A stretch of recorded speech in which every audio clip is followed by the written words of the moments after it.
Boa noite especial a todos os lares no Brasil e países da América Latina, sintonizados conosco neste momento. Estamos transmitindo a noite de encerramento da 46ª Semana Espírita de Vitória da Conquista, que tem como tema central reencarnação, lei universal. Na noite de hoje teremos a nossa conferência de encerramento com o tema Reencarnação e Vida, a cargo do nosso querido irmão Divaldo Pereira Franco. Divaldo é fundador do Centro Espírita Caminho da Redenção, em Salvador, que mantém a Mansão do Caminho, instituição modelar de amparo a mais de 3.000 crianças e é conhecida no mundo inteiro. Médium notável, autor de mais de 140 livros psicografados, ditados por 211 autores espirituais, totalizando mais de 4 milhões de exemplares. Destas obras, foram feitas mais de 80 versões para 14 idiomas. Orador de renome mundial, já proferiu mais de 7.500 palestras em cidades de todos os continentes, inclusive universidades e nos principais teatros e auditórios do país. Por 5 vezes fez palestras na ONU. Já recebeu mais de 400 homenagens de instituições culturais, sociais, religiosas e políticas de vários países, sendo detentor de mais de 70 títulos de cidadão honorário das principais cidades brasileiras. Em Montreal, Canadá, recebeu o honorífico título de doutor honoris causa em Humanidades, concedido pela Universidade de Concórdia.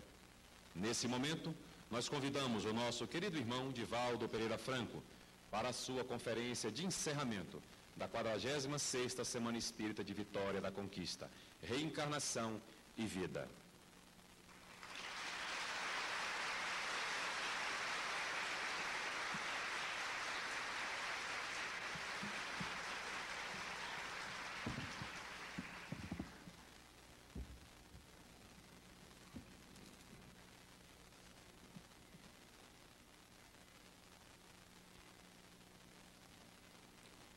Ilustríssimo senhor prefeito da cidade de Vitória da Conquista, digníssimas autoridades, nobre reitor da Universidade Estadual do Sudoeste do Estado da Bahia, excelentíssimas senhoras, excelentíssimos senhores, caros amigos telespectadores, queridos irmãos no ideal espírita, que nos abençoe Jesus, o amigo incondicional das nossas vidas. O notável antropólogo inglês Alfred Russel Wallace, contemporâneo e companheiro de Charles Darwin, que colaborou eficazmente para a colocação da doutrina do evolucionismo, a teoria da seleção das espécies vegetais e animais e o progresso do homem, teve a oportunidade de afirmar: eu era um materialista tão convicto e tão completo que na minha inteligência não havia lugar para uma existência espiritual. Mas os fatos são imperiosos. Os fatos venceram-me. Tornei-me espírita, porque diante de fatos não existem contra-argumentações. Ao apresentar a sua teoria, Alfred Russel Wallace fundamentava-se na longa experiência que tivera a oportunidade de adquirir ao lado de Sir William Crookes, o extraordinário físico inglês que mergulhara a antena e o bisturi da investigação no organismo do fenômeno mediúnico, concluindo pela legitimidade do fenômeno da imortalidade da alma.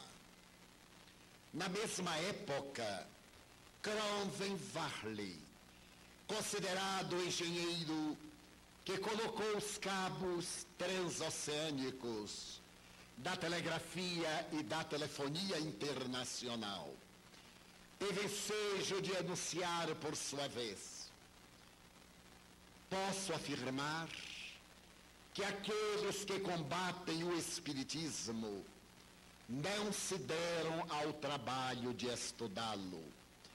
Eu não conheço um só exemplo de alguém que, havendo estudado o espiritismo com isenção de ânimo, não se haja rendido à evidência dos seus fatos. Acompanhando a trajetória desses dois homens notáveis, Cesare Lombroso, considerado dos pais da criminologia na sua face antropológica, teve ensejo de dizer ipsis verbis: o ridículo que os espíritas sofrem somente parte daqueles que nunca se deram ao trabalho de estudar o espiritismo. Quando eu me recordo que também fazia parte do grupo dos seus opositores gratuitos, coro de vergonha por mim e pelos meus amigos sábios, porquanto também me tornei espírita. A realidade da fenomenologia paranormal, detectada a partir de 1860 pelos investigadores do psiquismo, mais tarde da metapsíquica, a posteriori da parapsicologia e das doutrinas que se derivaram dessa última, a opinião desses homens admiráveis seria o suficiente para demonstrar a excelência da doutrina espírita.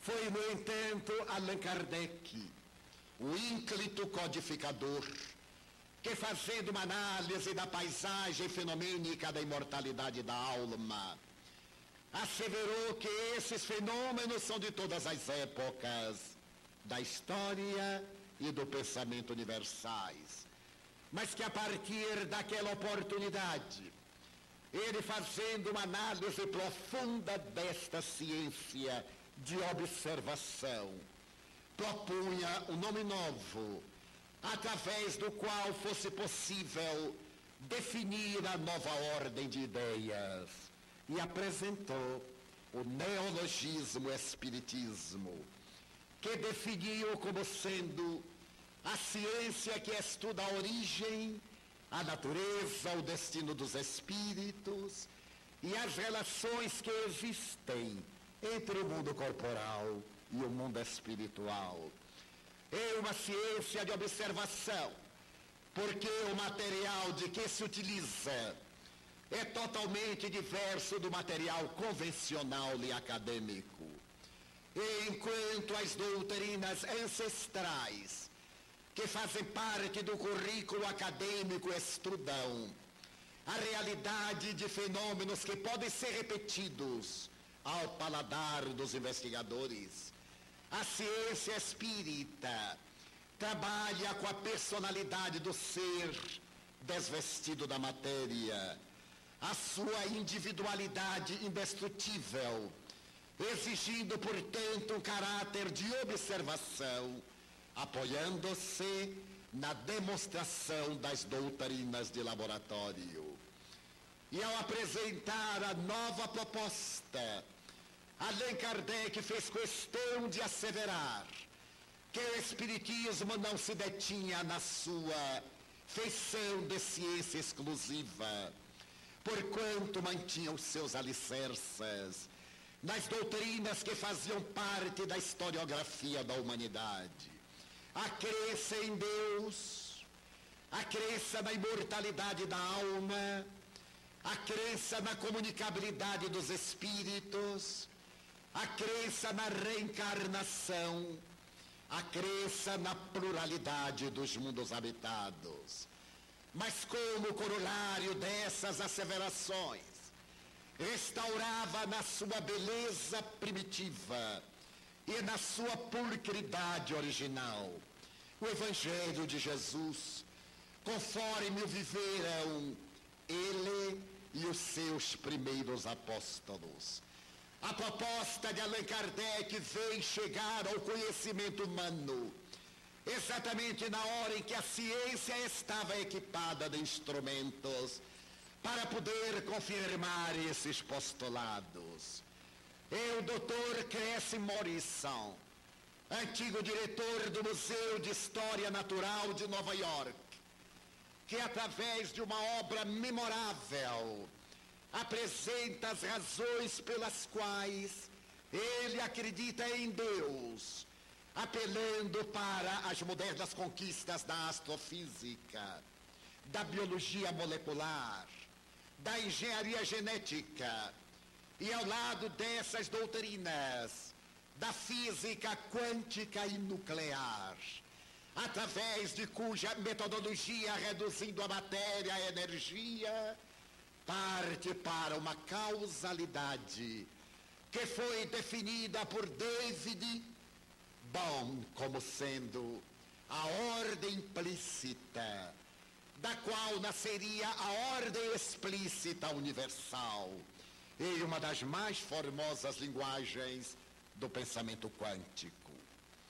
Ao apresentar a sua teoria da relatividade do tempo e do espaço, na primeira propositura em 1905, Albert Einstein, que houvera asseverado anteriormente, o universo explica o universo, a matéria explica a matéria. Qualquer tentativa de explicar o universo fora dele e a matéria fora dela é um absurdo científico. Não obstante, ao apresentar esse conceito revolucionário na área do concepcionismo, Einstein teve a coragem de refundir o seu pensamento asseverando: a matéria não explica a matéria. O universo não se explica a si mesmo.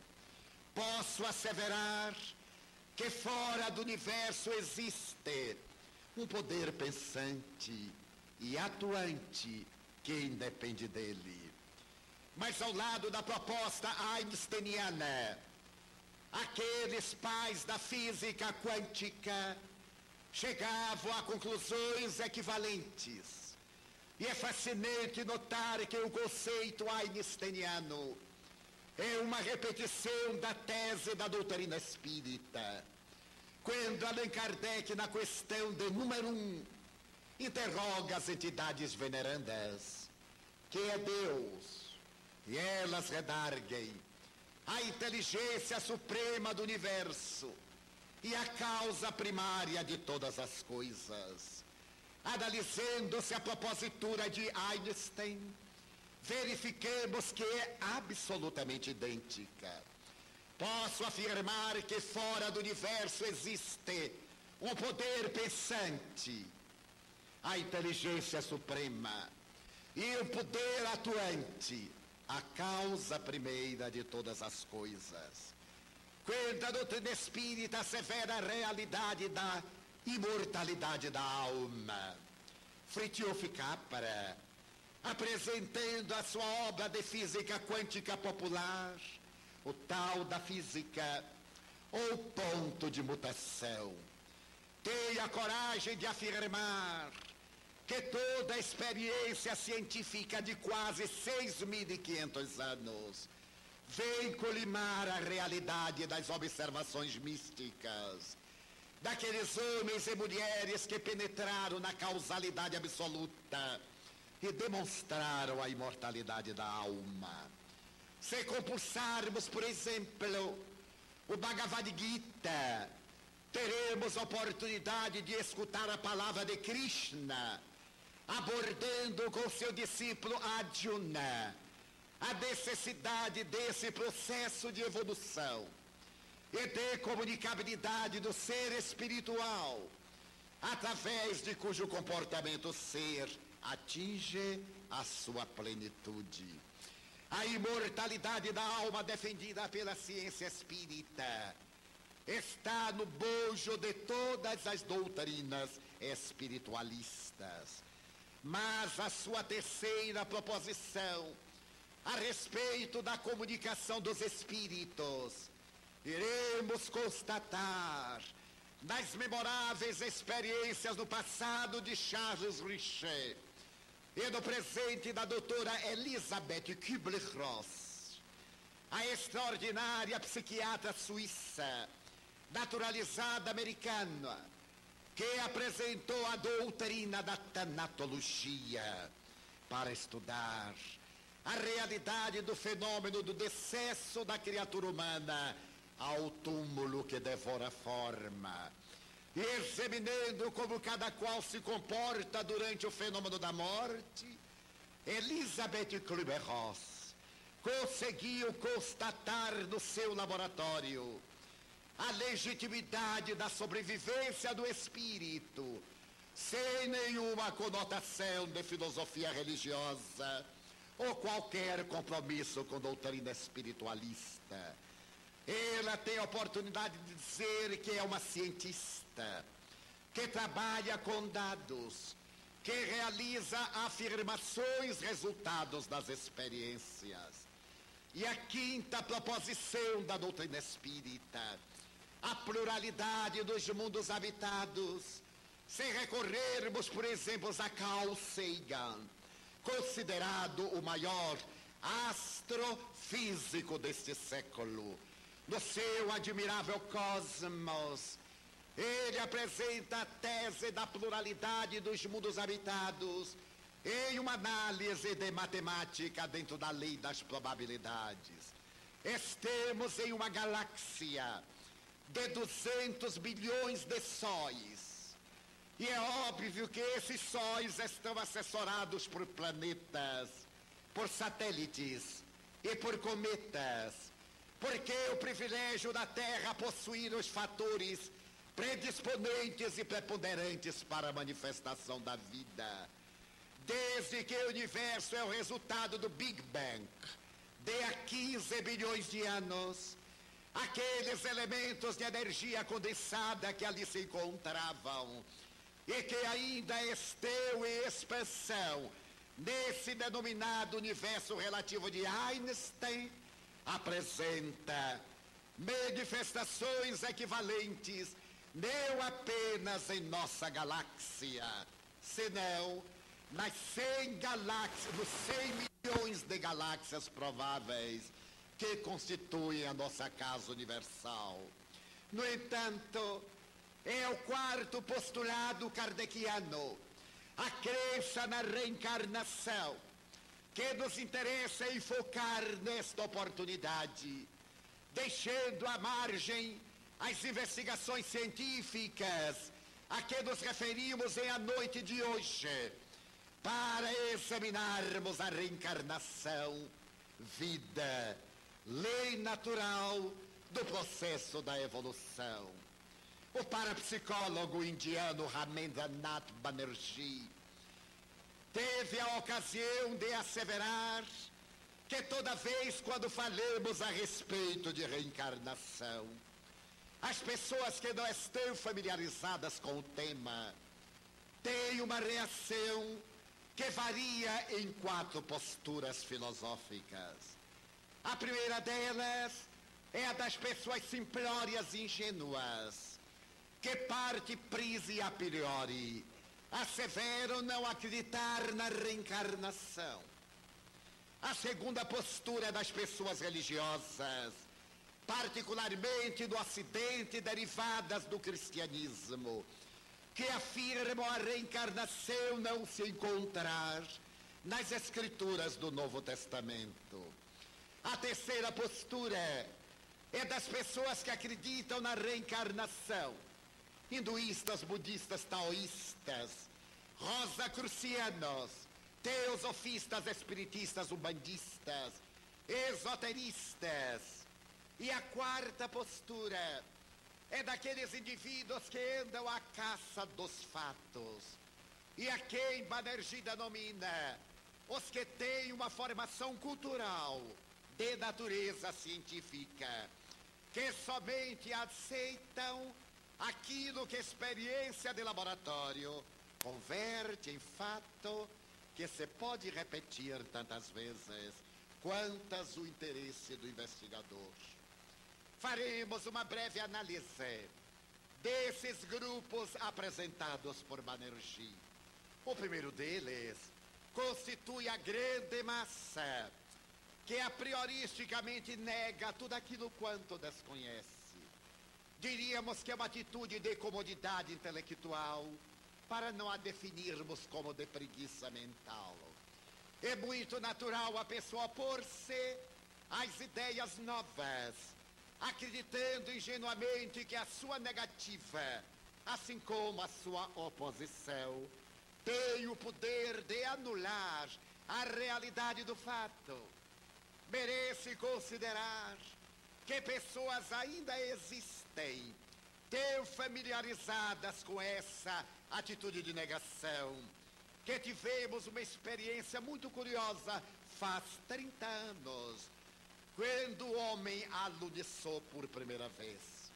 Estávamos na cidade do Rio de Janeiro e deveríamos proferir uma conferência naquela memorável noite de julho, na Universidade da Ilha do Fundão, na área de psicologia. E uma emérita psicóloga estava encarregada de transportar-me do apartamento em que me encontrava até o lugar da conferência. Com o temperamento baiano, jovial e extrovertido, ao adentrar-me no seu automóvel, saudei-a de uma maneira especial, dizendo-lhe que maravilha é vivermos esses dias, doutora. E ela, talvez com um pouco de cepticismo, interrogou-me a razão do entusiasmo. E eu lhe falei que era o dia em que o homem havia pisado na lua e a ciência havia demitizado a velha romanesca tradição do astro morto, amparado por São Jorge, o seu dragão. Ela sorriu de certo modo escarninha. Continuemos a movimentar-nos pelas ruas superlotadas do Rio, quando me interrogou agora de uma maneira especial. O senhor acredita, senhor Divaldo, que o homem chegou à Lua? E eu lhe assenti, mas é claro, eu não apenas acredito, eu vi quando ele chegou. Eu tive a oportunidade de vê-lo pisar nas lavas antigas e na cinza dos já extintos vulcões que um dia estiveram em nosso satélite natural. Ela voltou-se-me e interrogou outra vez, mas eu tinha do senhor um conceito mais feliz. Eu acreditava que o senhor fosse uma pessoa lúcida. Como pode uma pessoa esclarecida acreditar nessa fanfarra americana de nos trazer espetáculos hollywoodianos, apresentando-nos a falsa chegada do homem à Lua? Eu atribuí que ela estivesse brincando. Voltei-me, o seu semblante caracterizava o estado de indisposição, se não de revolta. Fui eu agora quem lhe perguntou, e a doutora não acredita? Em absoluto. O homem jamais chegará à Lua. E eu interroguei, por que não? Porque Deus não deixa. E agora eu lhe inquiri, a senhora por acaso telefonou para ele? E ele deu-lhe a negativa.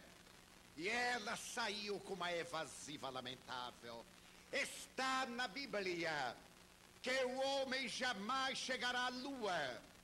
E para ser gentil, ele disse somente gostaria de lê-la, porque eu já devo ter lido mais de 30 vezes várias traduções da Bíblia, e algumas delas originais de outras línguas.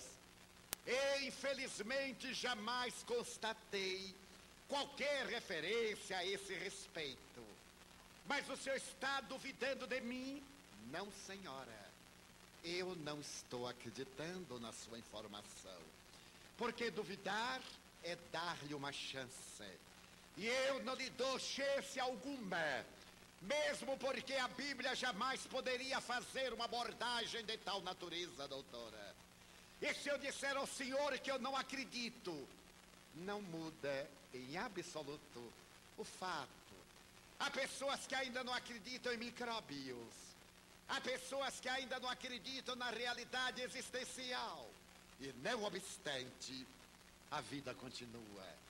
Mas mudamos de entonação e mantivemos quanto possível um ar de cordialidade, apesar do espanto de estar diante de uma professora coroada com um título como doutora em psicologia e que não acreditava na hipótese de um homem chegar à lua, porque a ela parecia totalmente impossível.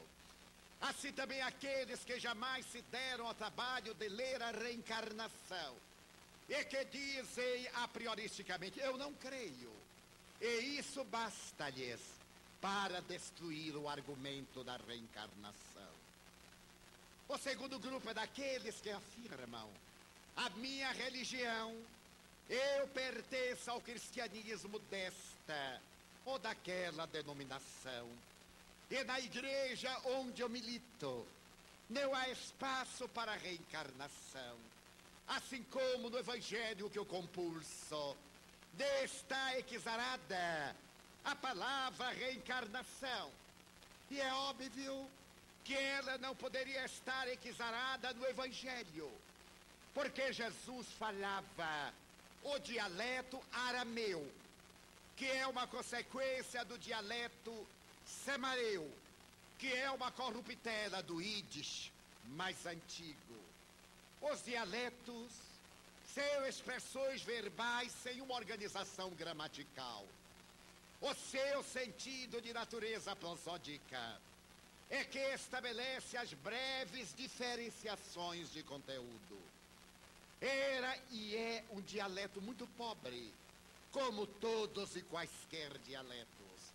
Era natural que não houvessem palavras que correspondessem mais tarde ao grego, particularmente ao latim e a posteriori, em nosso caso, às línguas neolatinas onde nasce o português. É natural que não existisse a palavra reencarnação, que era conhecida na Grécia sob a denominação de palingenesia, a doutrina dos vários nascimentos. Como a proposta de Jesus não tinha uma vinculação acadêmica com a filosofia ancestral do período de Péricles até Sócrates, da proposta de Sócrates até os modernos latinos do período de Caio Júlio César Otávio. A palavra, obviamente, não existia, mas encontra-se através de uma colocação de conteúdo dúplice, a palavra ressurreição. Teremos ensejo de observar reiteradas vezes o mestre referir-se à ressurreição e os seus discípulos, mais tarde os evangelistas, abordarem a ressurreição dos mortos, referirem-se à ressurreição da carne. A ressurreição do morto é o retorno daquele que se desveste da indumentária carnal, biologicamente morto, e retorna vivo, qual o próprio Jesus em corpo espiritual. A ressurreição da carne é o retorno do espírito ao invólucro material, para novamente viver as experiências carnais na intimidade do meio social onde se encontra localizado. Para podermos demonstrá-lo, recorremos ao Evangelho. O momento culminante da reencarnação está no diálogo entre Jesus e Nicodemos, que era um dos 70 juízes, doutor da lei, que pertencia ao rabinato de Israel. É notável ler-se em João capítulo 3, versículos 1 e seguintes. quando este homem de nobre estirpe cultural, política e religiosa procura Jesus e começa interrogando ipsis verbis: que é necessário fazer para entrar no reino dos céus? Mas antes, como notável judeu erudito, ele apresenta uma propositura fascinante. Eu sei que tu és de Deus, porque ninguém faz o que tu fazes se Deus não estiver com ele. Qual é a forma exequível para que um homem possa entrar no reino dos céus? E Jesus redargue-lhe no texto latino. É comovedora a profundidade da resposta. Em verdade te digo, é necessário nascer de novo. E o doutor da lei, tomado de espanto, ele que compulsava a Torá e que sabia da reencarnação, através da palavra guilgolo, retornar ao corpo carnal para ascender, apresenta a Jesus uma interrogação de surpresa. Como é possível um homem velho entrar outra vez no ventre de sua mãe para nascer? É óbvio que ele entendeu a resposta. E Jesus agora volve a interrogá-lo: tu és doutor da lei e ignoras isto? É verdade, em verdade te digo que é necessário nascer da água e nascer do Espírito para entrar no reino dos céus. O vento sopra de onde quer, e tu não sabes de onde ele vem nem para onde ele vai. Assim é todo aquele que é nascido do Espírito. As doutrinas que se derivaram do cristianismo depois do século VI estabeleceram que nascer da água era receber o batismo, prática aplicada por Iocanã, o primo de Jesus, filho de Isabel e de Zebedeu. É verdade que João batizava no Rio Jordão. Era uma prática ancestral e xamânica, utilizada por todos os povos da antiguidade. O Ganges é o rio sagrado da Índia. O Nilo é o rio sagrado do Egito. O Tigre e o Eufrates eram os rios sagrados da Mesopotâmia, da Síria e da Babilônia. Como se sagrados não fossem todos os rios do mundo. E o Jordão, pela forma como fertiliza Israel, fazendo o lago de Genezaré e prosseguindo até as águas cristalizadas do Mar Morto em pleno deserto, era considerado o rio da promissão.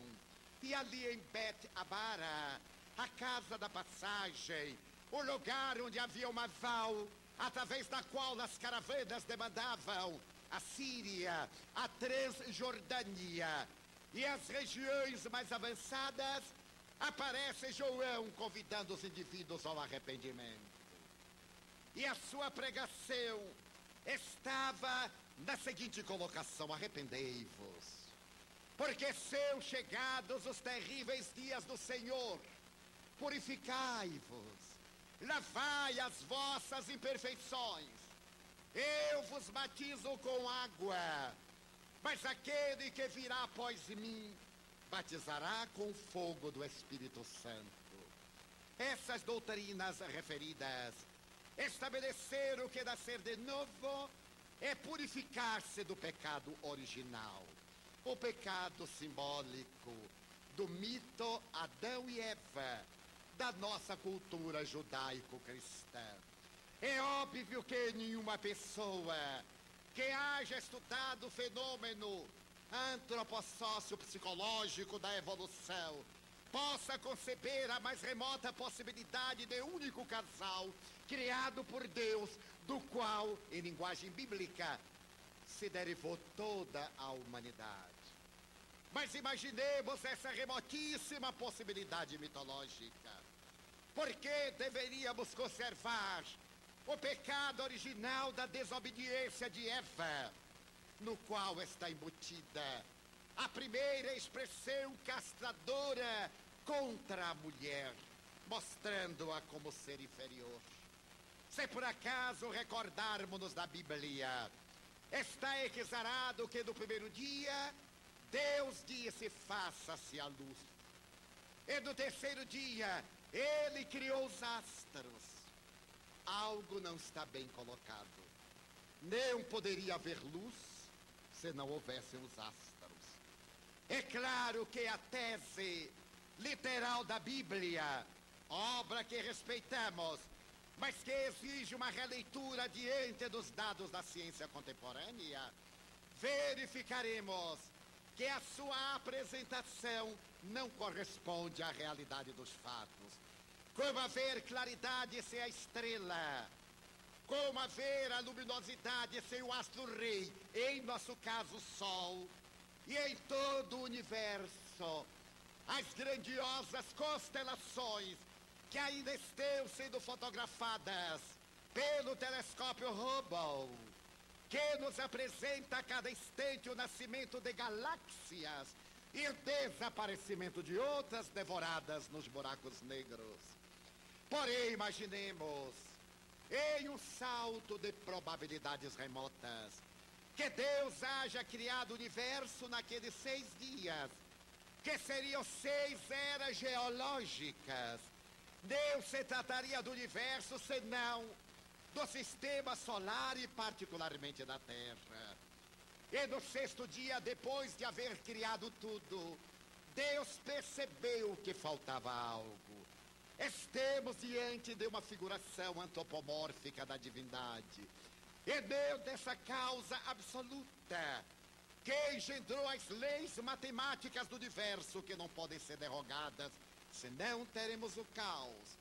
E quando ele percebeu que faltava algo, tomou do barro, do limo de um regato, modelou o ser e soprou-lhe a alma. A esse ser ele deu o nome de Adão, nascido do limo da terra. E percebeu logo depois que não ficava bem, para ser fiel na tradução do padre João Ferreira da Almeida, o homem sentir-se sozinho. Adormeceu, tirou-lhe uma costela e modelou a mulher para que ele fosse submissa desde então. E a partir daí, ele, que poderia ter repetido a experiência criando um outro homem, ele ofereceu a polaridade feminina e disse aos dois: eis aqui o paraíso, é a terra da promissão, mas neste paraíso imenso, ali está a árvore da sabedoria do bem e do mal. Quanto a psicanálise nos explica, esse momento da árvore do bem e do mal, essa descoberta da sexualidade, esse momento da conscientização do aparelho genésico pelo indivíduo, e daquele fruto não podeis provar. Podereis experimentar de tudo o que há no Éden, menos aquele fruto. Deus não era bom psicólogo, porque esta proibição tornou o Éden um verdadeiro deserto. Só interessava o fruto proibido, é natural. E naturalmente o demônio, que já existia, porque ele é anterior ao surgimento do universo, percebendo que Eva era fraca, eu não sei porquê, tomou a forma de uma serpente e disse-lhe: prova, para que tu vejas o sabor e o experimentes. E Eva provou da maçã, o símbolo do fruto do bem e do mal, e naturalmente seduziu Adão, que era forte, mas cedeu à tentação da mulher. Graças a isso, diz a doutora Hannah Wolff, a mais extraordinária psicanalista do século XX, depois de Anna Freud, que é aí que começa a submissão da mulher, a sua inferioridade, a mancha do pecado atirada sobre ela, por ter sido o motivo da desgraça do homem, mas foi também o motivo do surgimento da humanidade. Se não fora isso, a humanidade não existiria no ponto de vista mitológico da doutrina. Adão come e percebe que está nu. Eles se identificam e Deus aparece-lhes colérico, como se o amor pudesse enraivecer-se. Eram duas crianças ingênuas, ainda não tinham experiência, nem conhecimento, nem consciência. E tomado de ira, Deus os expulsa do paraíso. Um anjo com uma espada flamejante, para aquelas criaturas tão inexperientes, expulsas. E Deus então decreta: a partir de hoje comereis o pão com suor do vosso rosto, tornando o trabalho uma desgraça, condenando o trabalho, que é a melhor psicoterapia, praxis terapia, em oposição ao que disse Jesus: meu pai até hoje trabalha e eu também trabalho. Mas estamos dentro da figuração mitológica, que alguns pretendem levar ao pé da letra. Eles saem e agora vão coabitar, porque haviam descoberto o fenômeno sexual. E então Adão e Eva têm 2 filhos. Ainda estamos na área da psicanálise, porque os 2 filhos são a representação daquilo que Platão chamava o lado escuro da personalidade, o que equivale dizer que ao lado claro, o bem e o mal. Abel era bom, Caim era mau. Abel era gentil, Caim era perverso. Abel era generoso, Caim era invejoso. Quando Abel fazia holocausto a Deus, Deus se comprazia. Quando Caim fazia, Deus rejeitava. E Caim, tomado de ódio pelo seu irmão, matou. E ao matá-lo, Deus lhe apareceu e perguntou-lhe: Caim, aonde está teu irmão? E o infame, tomado de surpresa, teve que confessar. E Deus colocou-lhe um sinal na testa, para que ninguém o matasse. Mas ninguém ia matá-lo, só havia seus pais.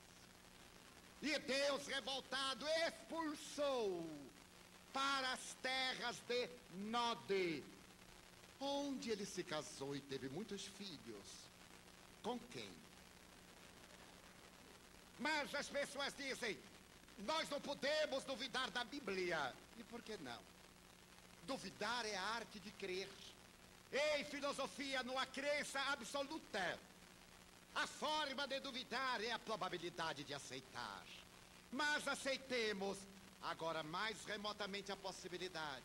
E Eva perdeu os 2 filhos. Ficou muito triste, Deus deu-lhe 7. E povoaram a terra. Com quem? Está demonstrado através da embriogenia que a descendência de indivíduos da mesma consanguinidade apresenta fenômenos degenerativos. Aí estão as demonstrações continuadas de primos, em primeiro grau, apresentando distúrbio de Down, processos degenerativos de natureza fisiopsicológica. E a terra foi povoada. E Deus se arrependeu, porque o homem era muito ingrato. Então Deus arrependeu-se, como se Deus tivesse o seu temperamento, e resolveu acabar com a humanidade. Então ele propôs o dilúvio, mas havia na terra uma família que era justa, apenas uma. Não sei se hoje ele encontraria, mas naquele tempo sim. Havia uma família que era justa: Noé, sua mulher, seus filhos e suas mulheres, Sem, Cã e Jafé. Deus veio a Noé e falou-lhe da tragédia e perspectiva, e pediu-lhe que construísse uma arca para poder salvar-se e aos seus, e também salvar uma espécie de seres vivos que deveriam ser recolhidos em casais. E Noé, que não era nauta, constrói uma embarcação que de maneira nenhuma poderia flutuar dentro dos dados da engenharia náutica. Ele e os 3 filhos constrói aquela embarcação monumental, Veda.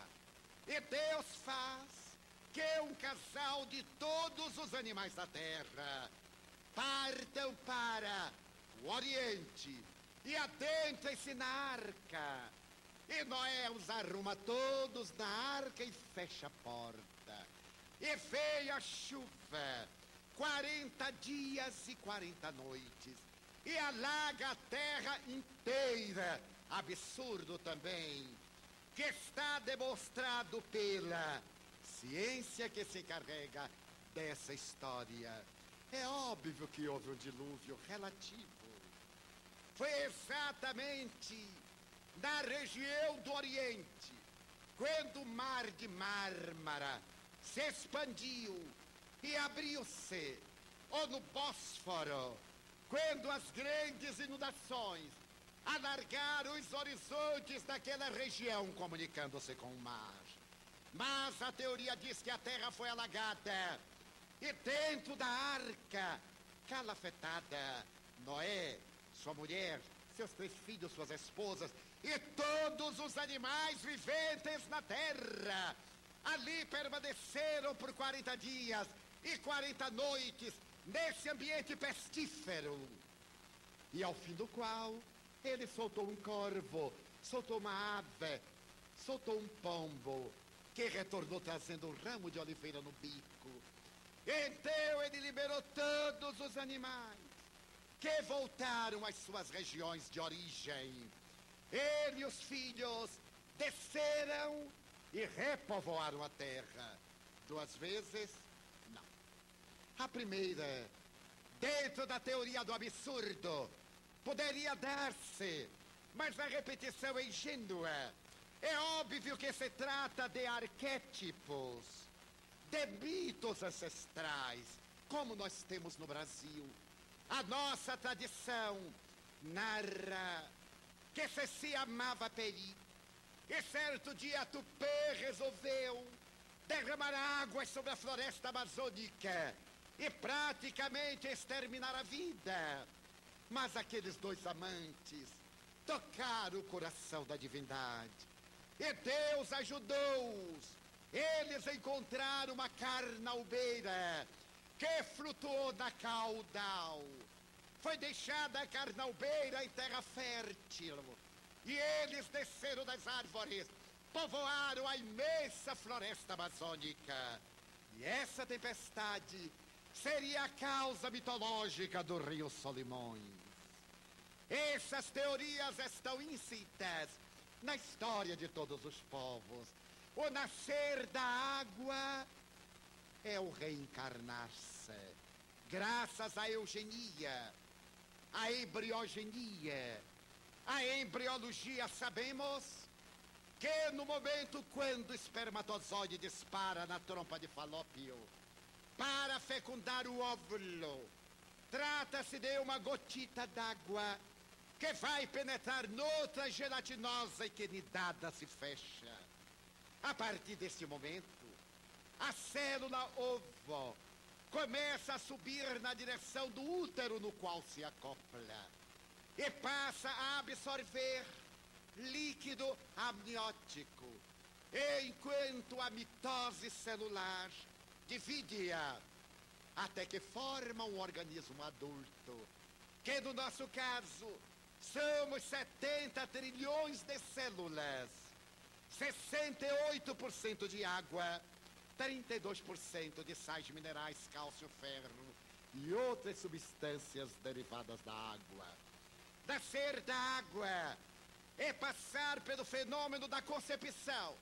Então, quando Jesus diz a Nicodemos que é necessário nascer de novo, ele se reporta a emboscar-se outra vez na indumentária carnal.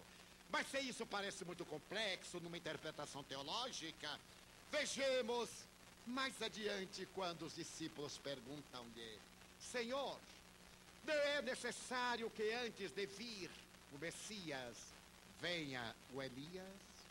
Sim. E o Elias que havia de vir já veio. É este que aí está.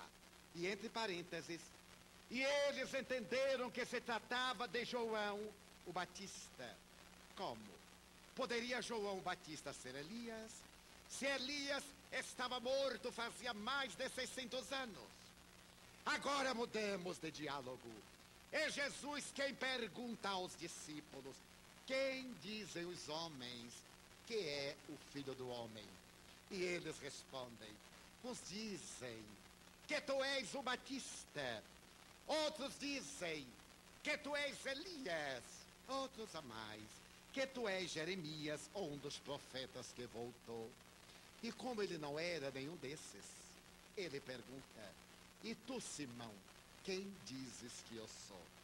Simão lhe redargue: eu digo que tu és o Cristo vivo, o Filho de Deus, aquele Messias que nós esperávamos.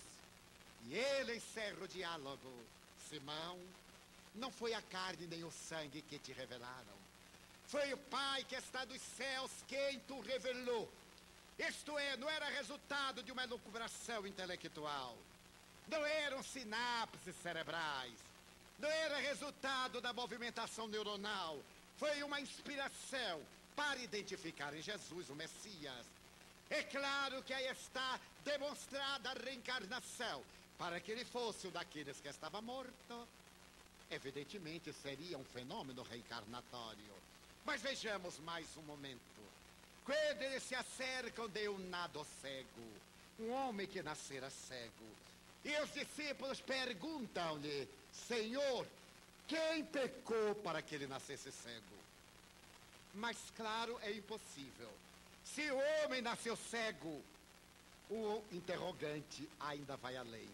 Ele ou seus pais, ele não podia ser, porque nasceu cego. Seus pais não teria lógica ele pagar pela intempérie moral do pai, nascendo cego.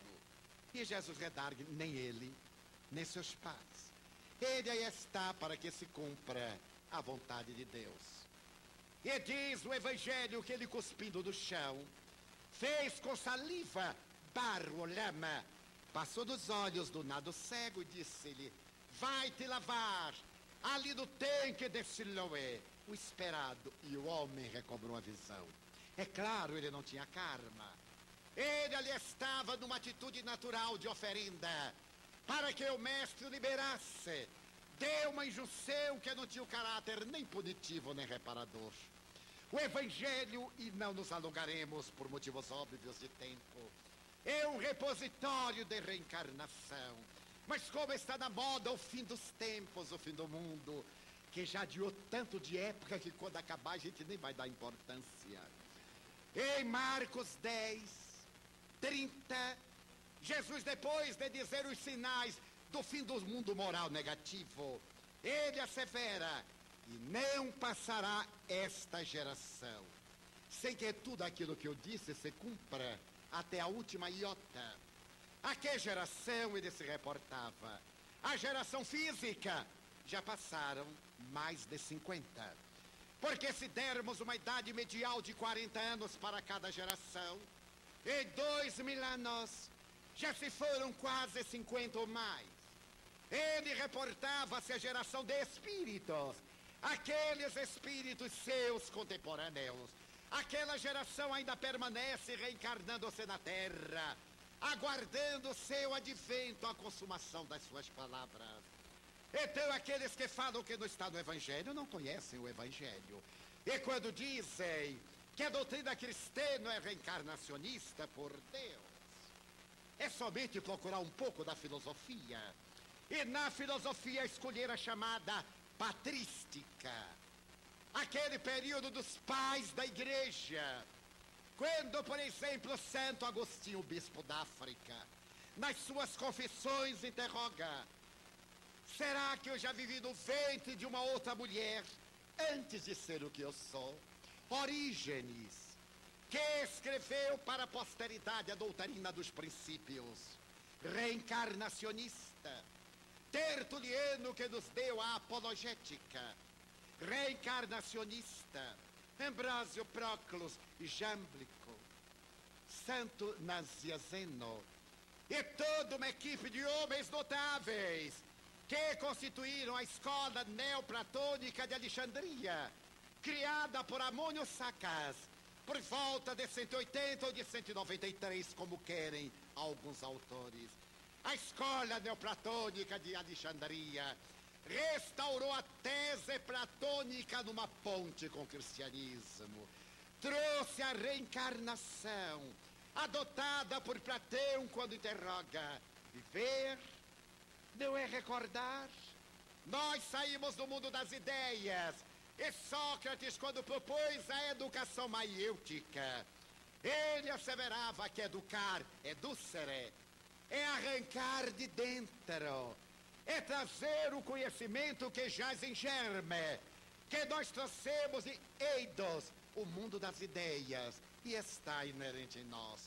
Essa escola que floresceu da segunda metade do século II até aproximadamente o século IV e meio, será combatida a partir de 552, quando o imperador Justiniano, o Império Romano já estava dividido.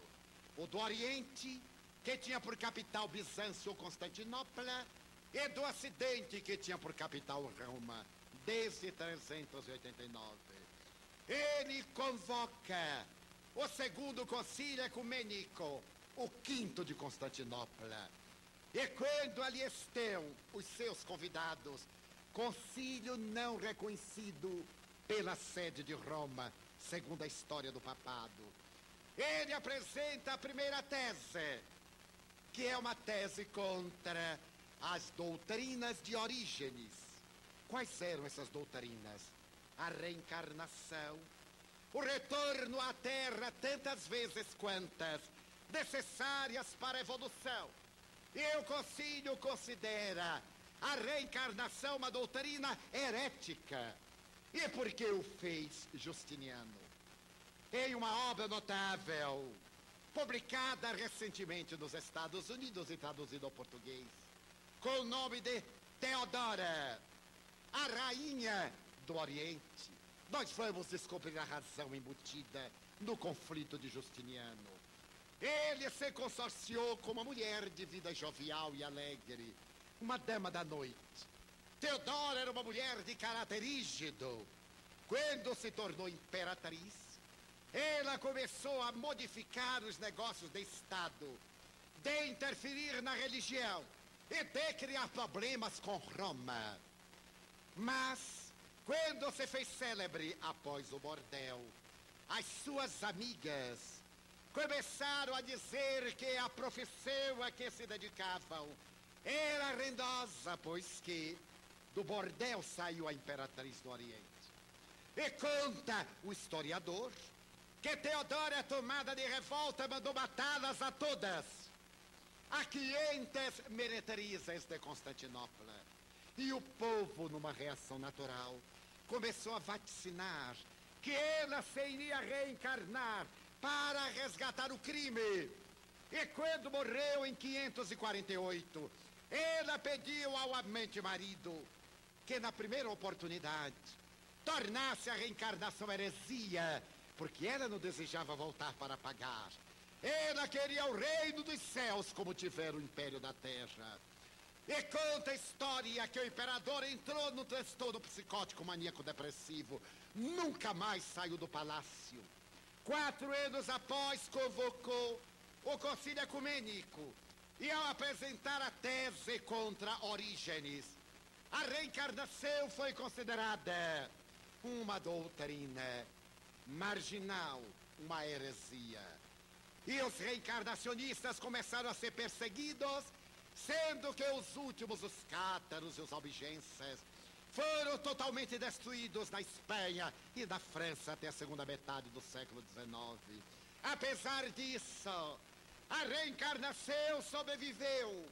A história nos fala de uma maneira fascinante da Casa Médici, que estava restaurando as doutrinas de Porfírio, dos grandes pais da igreja, divulgando a reencarnação. Von Helmont e toda uma elite de pensadores, Saint-Simon, adotava a reencarnação como tese para explicar a realidade do ser. Leibniz, mais tarde Voltaire, que declararia com ênfase: se é possível de uma vez, por que não outras? e a continuação da história do pensamento literário. O notável poeta Robert Browning, o extraordinário Victor Hugo, Baudelaire, Jean-Jacques Rousseau e toda uma elite do passado e do presente, divulgando a reencarnação. Então aqueles que dizem não haver vestígio histórico da reencarnação jamais se deram ao trabalho de estudar a antroposofia de Robert Steiner, a teosofia do coronel Olcott e de Madame Helena Petrovna Blavatsky, as admiráveis asseverações recentes de Krishnamurti, ou a memorável tese do passado, quando Krishna diz a Arjuna, no Bhagavad Gita, é necessário lutar. É necessário que tu, um príncipe Pandava, mates os Kuros, esses adversários cruéis que são o mais hediondo da criatura humana. É uma batalha sem quartel. E Arjuna, o jovem discípulo sonhador, pergunta, mas como? Como eu poderei matar eles que são meus parentes? E Krishna lhe diz ainda figurativamente assim, são teus tios, são teus primos, são até teus irmãos, mas deverás matá-los. E onde travarei essa batalha? O mestre diz ao discípulo, no campo da consciência, porque os Pandavas são as virtudes, os Kuros, seus vícios, estão em a personalidade humana, e será do campo da consciência que irá enflorescer a legitimidade do amor, dando à reencarnação a sua consequência ético-filosófica, que no Evangelho ressuma como de natureza moral. Então aqueles que dizem não aceitar a reencarnação por um princípio religioso do cristianismo, não têm fundamentações históricas. E o terceiro grupo, aqueles que somos reencarnacionistas. Banerjee surpreende-se, porque muitos que se dizem reencarnacionistas, quando chega o momento de demonstrá-lo, são dominados por delíquios morais. Muitos dizem, por que isto me aconteceu?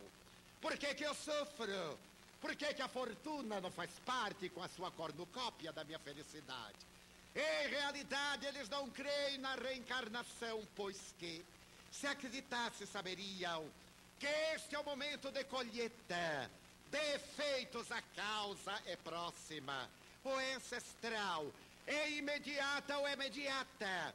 Nós vivemos dentro de uma lei de causalidade.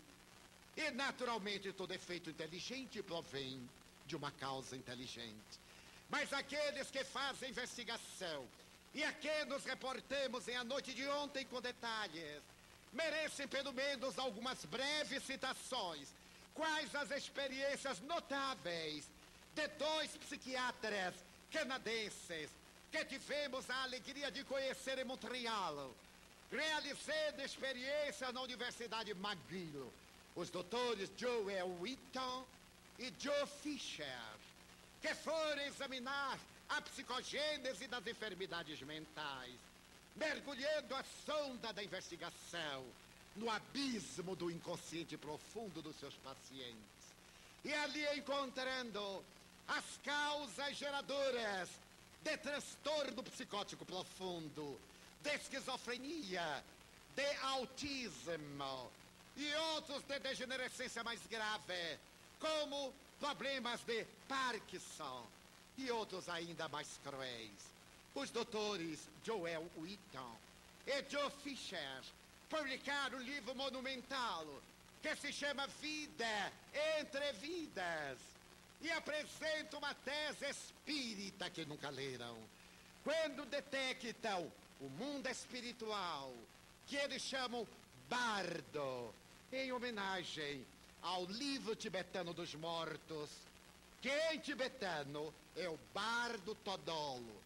Eles detectaram uma área antes do nascimento e depois da morte, na qual estagiam aqueles que vão renascer, onde são programadas as suas futuras experiências. onde são ajuizados os seus comportamentos, onde seres venerandos examinam, fazendo avaliação de conduta, sem o caráter de juízes nem de punidores, ensejando o renascimento na terra.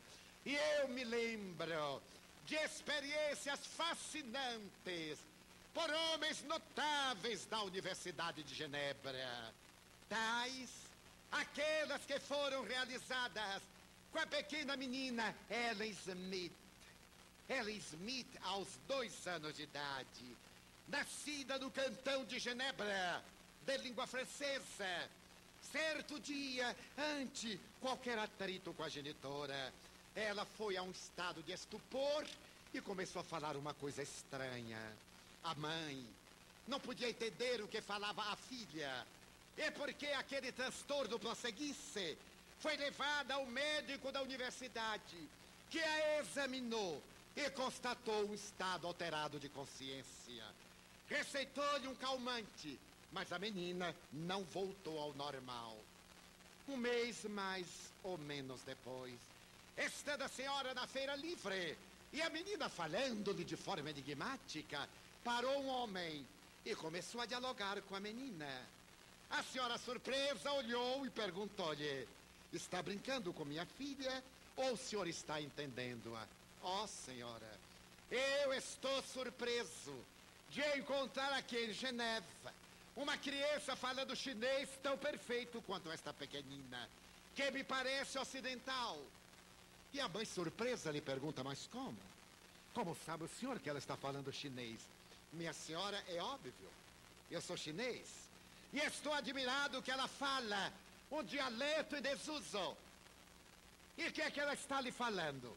Está contando que a senhora lhe deu uma palmada, ela entrou em uma situação nervosa e não consegue mais comunicar-se. Era a evidência de que ela lhe falara qualquer coisa. A partir desse diálogo, Ellen Smith voltou a falar o francês e continuou falando o chinês. Quando completou 8 anos, ela falava e escrevia 12 línguas, 8 línguas vivas, 2 línguas mortas e 2 línguas extintas. Eu tenho pessoalmente o trabalho admirável desses psicólogos de Geneva, que me foram dados pela viúva doutora Terezinha Ré, a extraordinária senhora de um dos maiores psicólogos deste século ao lado de Piaget, o doutor André Ré, que contribuiu à psicologia de Piaget, de quem foi assistente. Então, Ellen Smith é a evidência de uma memória extracerebral, como também um menino que nasceu em Seul no dia 22 de maio de 1966 e que recebeu o nome de Kim Wong-yang. Kim Wong-yang era um menino perfeitamente normal, até completar 2 meses. Com 2 meses ele estava no regaço materno, quando de repente olhou para a genitora e disse: mamãe, agora eu me lembro que eu sei falar. E a senhora foi tomada de espanto e deve ter dito: meu Deus, eu acho que esse menino falou. E ele disse: sim, falei. E ela deve ter desmaiado. À noite, quando o marido chegou, conta o relatório, ela narrou que seu filho estava conversando.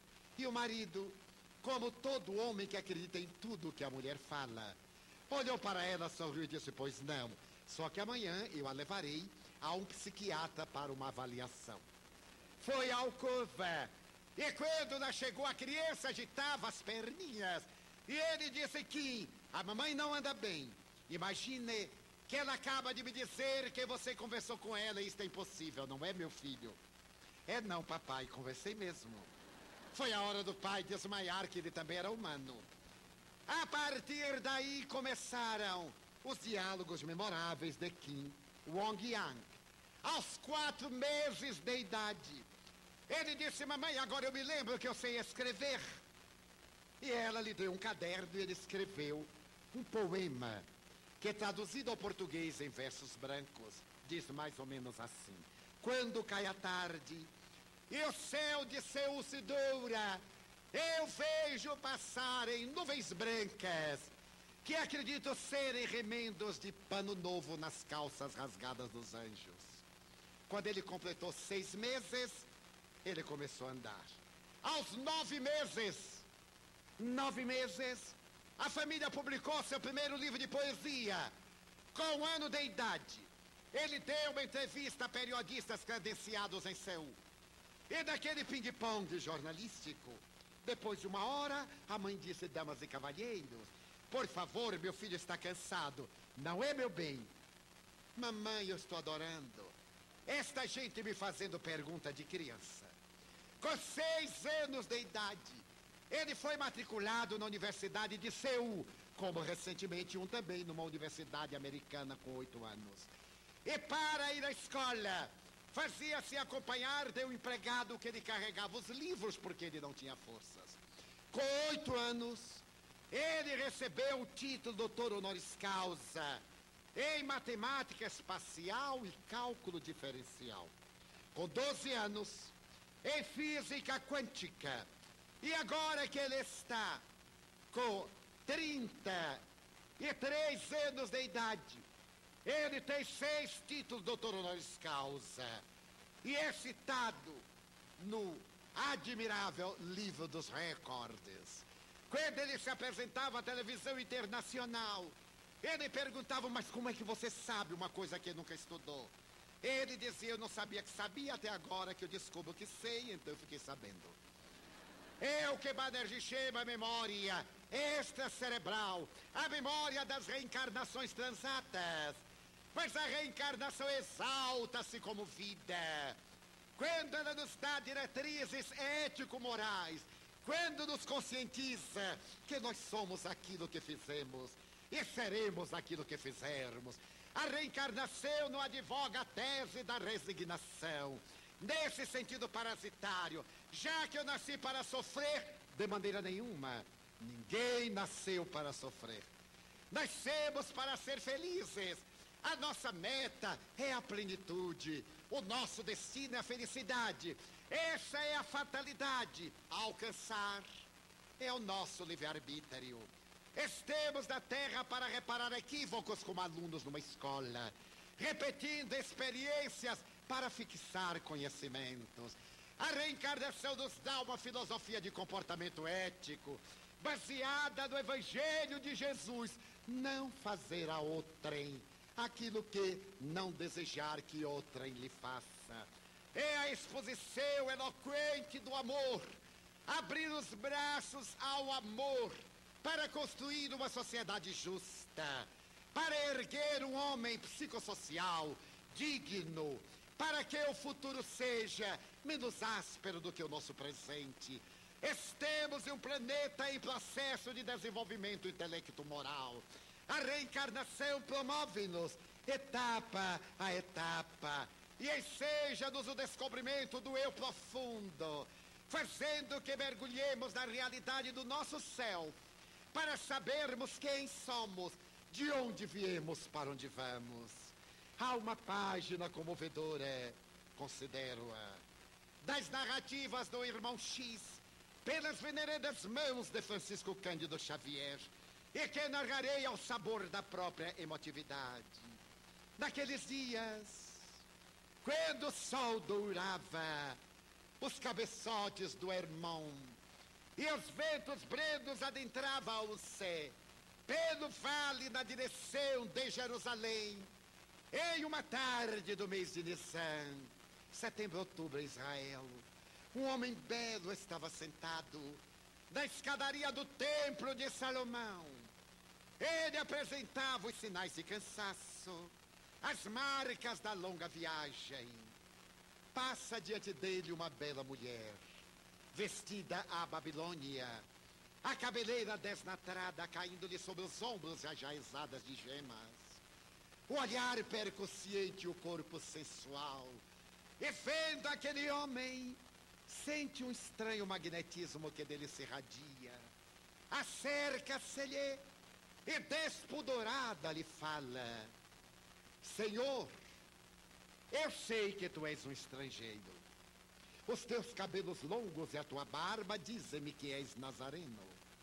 Os teus pés marcados pela urze do caminho e o suor na tua testa empapada de poeira falam-me da longa jornada pelas estradas infelizes. Eu desejo convidar-te para a festa do meu aniversário hoje. Eu resido naquele palacete um pouco além do templo. E hoje eu receberei as personagens mais exóticas e as mais famosas de Jerusalém. Mas algo me atrai por ti e convido-te para que sejas o meu hóspede especial. Tu virás? Ele olhou-a, mergulhou aquele corpo sedutor em um halo de ternura e respondeu a meia voz: hoje eu não posso. Oh, Nazareno belo, mas eu quero dizer-te que te elegi. Eu sou uma vendedora de ilusões, de perfumes. Dizem-me os amantes que o meu colo recende o perfume das rosas de Séforis. E os meus lábios têm o doce agrado do mel silvestre. A paixão não se por mim. E eu sou a única meretriz que se permite ao luxo de eleger os seus companheiros. Ainda hoje eu rejeitei um sacerdote do templo, um viandante de Alexandria e o chefe de uma legião de Roma, porque hoje é o meu aniversário e somente me entregarei a alguém que me inspire amor. Tu virás, serás o meu convidado de honra. E ele respondeu hoje: eu não posso. A mulher ferida nos seus brios não estava acostumada a negativas. Corrigiu a indumentária coleante no corpo, levantou a cabeça audaciosa e falou-lhe agora com uma entonação diferente e sedutora: oh, Nazareno, vem à minha casa. Eu quero dizer-te que te amo, porque eu descubro nos teus olhos uma estranha chama. E jamais senti algo por alguém como isto que me arrebata na tua direção. Venha à minha casa de vendedora de perfumes. Eu não te cobrarei nada. Tu virás? Ele levantou-se. 1,75 m, 78 esguio. A cabeleira abundante. O olhar penetrante como duas lâmpadas acesas no céu da face. A testa larga, os lábios levemente arroxeados, os zigomas salientes no rosto. E respondeu-lhe, dominado por infinita ternura: hoje eu não posso. Nazareno, pelo menos entra na minha casa de feliz. Eu não te pedirei nada. Eu te solicitarei que te deites no triclínio. E eu colocarei escravas nuas a bailarem diante de ti.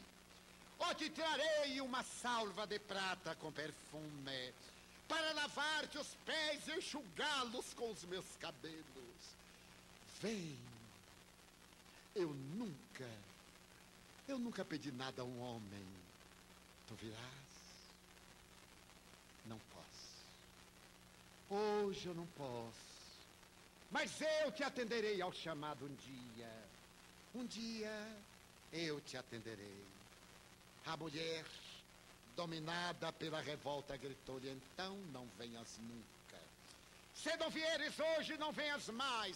Eu sou mulher que não tem amanhã. Espera-me a lapidação de fonte do templo. Então não venhas mais. E saiu revoltada, blasfemando. E ele permaneceu sereno, aguardando o crepúsculo. 2 anos depois, em Betesda, nas piscinas próximas a Jerusalém, o homem que era nobre como a chama de fogo, que era esguio como a espada nua, que era bom como a esperança, falava à multidão pela madrugada, quando dele se acercou uma mulher veneranda e falou-lhe algo ao ouvido. Ele escutou, meneou a cabeça e disse-lhe: irei contigo. A mulher tomou-lhe a mão, atravessou a ravina, acercou-se de uma furna Ele disse: aí dentro, Senhor, aí dentro. Ele adentrou-se às apalpadelas. Aquele claro escuro fez que cerrasse os olhos e se dirigisse no rumo de um gemido que exalava de uma boca em decomposição cadavérica. Os dedos alcançaram uma cabeça úmida de pus, e o atrito com os cabelos arrancava-os. Então uma voz estentórica gritou: que queres de mim? Se vieste comprar perfumes, já não os tenho para vender.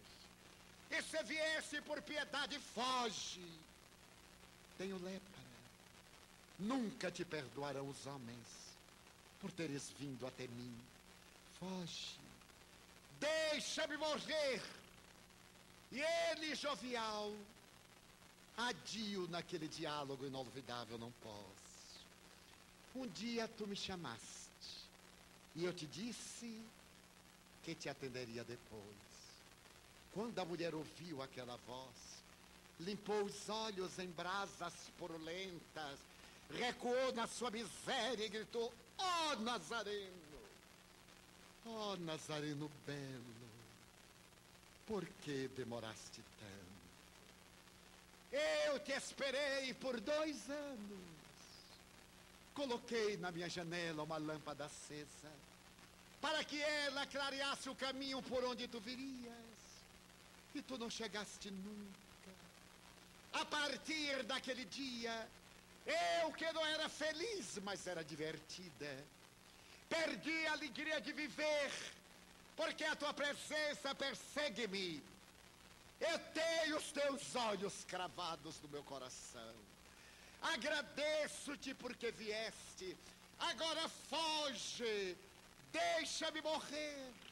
Não posso. Tu me chamaste e eu venho atender-te. Ergo bonus pastor sum.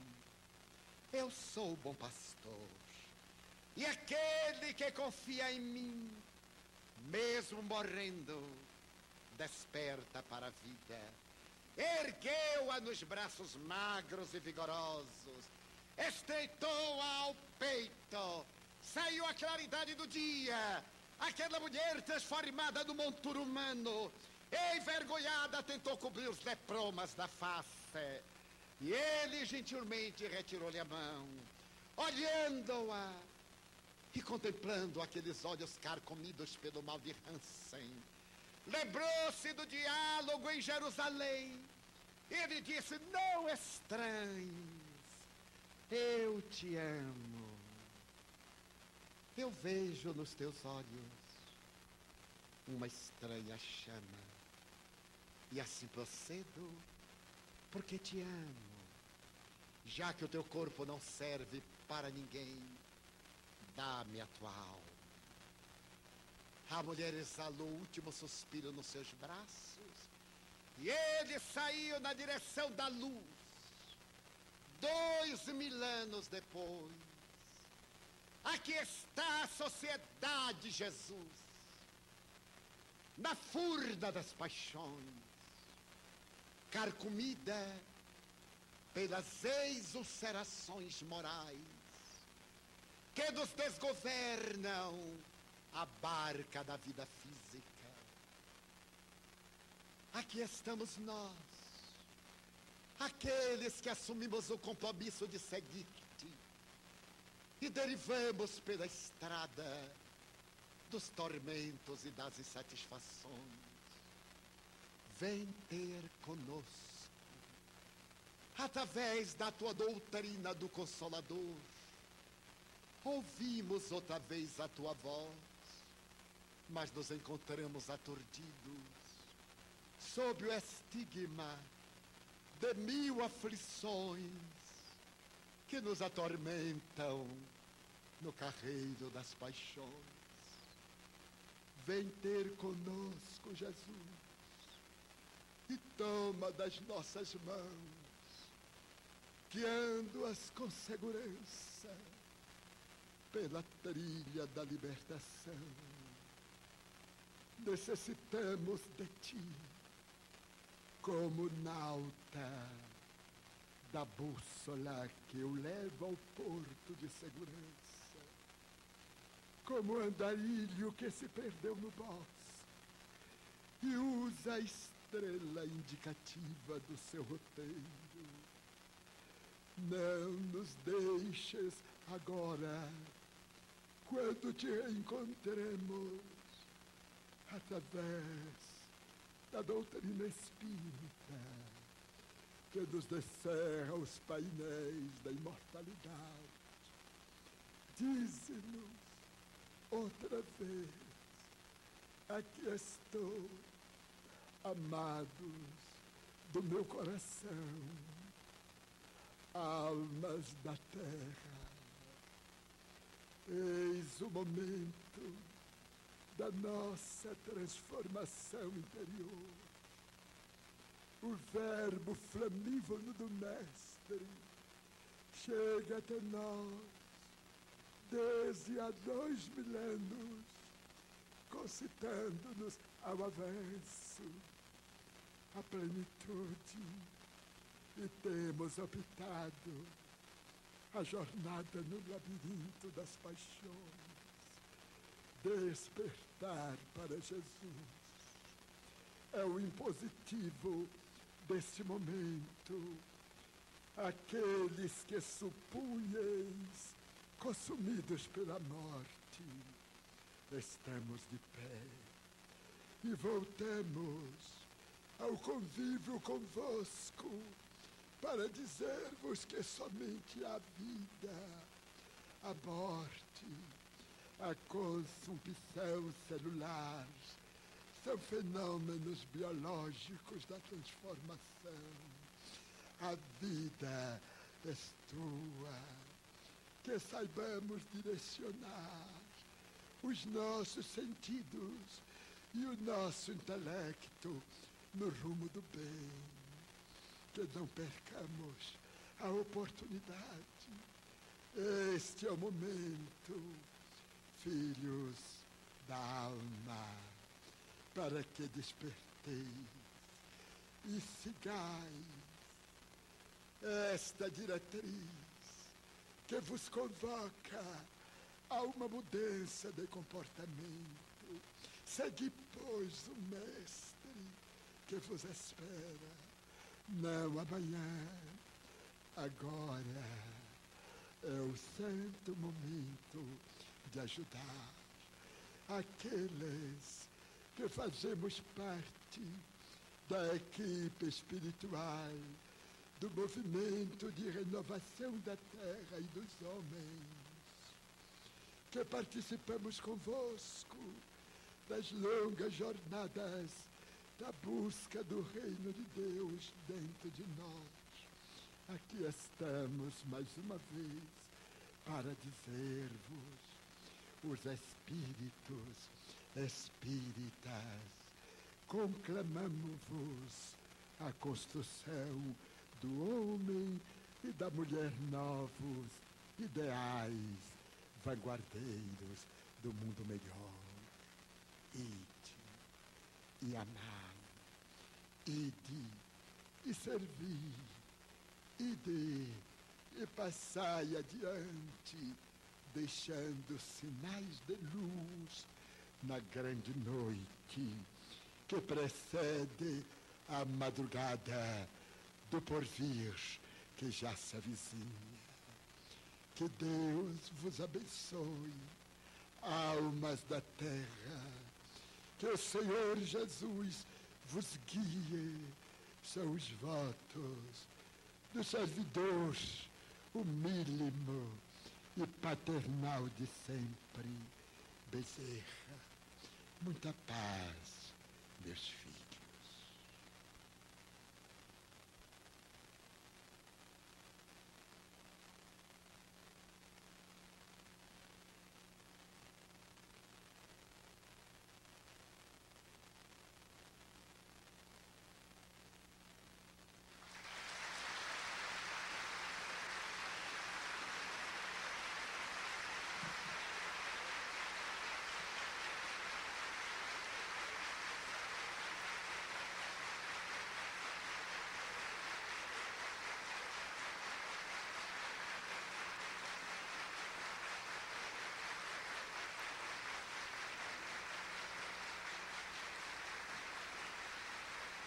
Nós agradecemos ao nosso irmão Divaldo Franco pela sua conferência.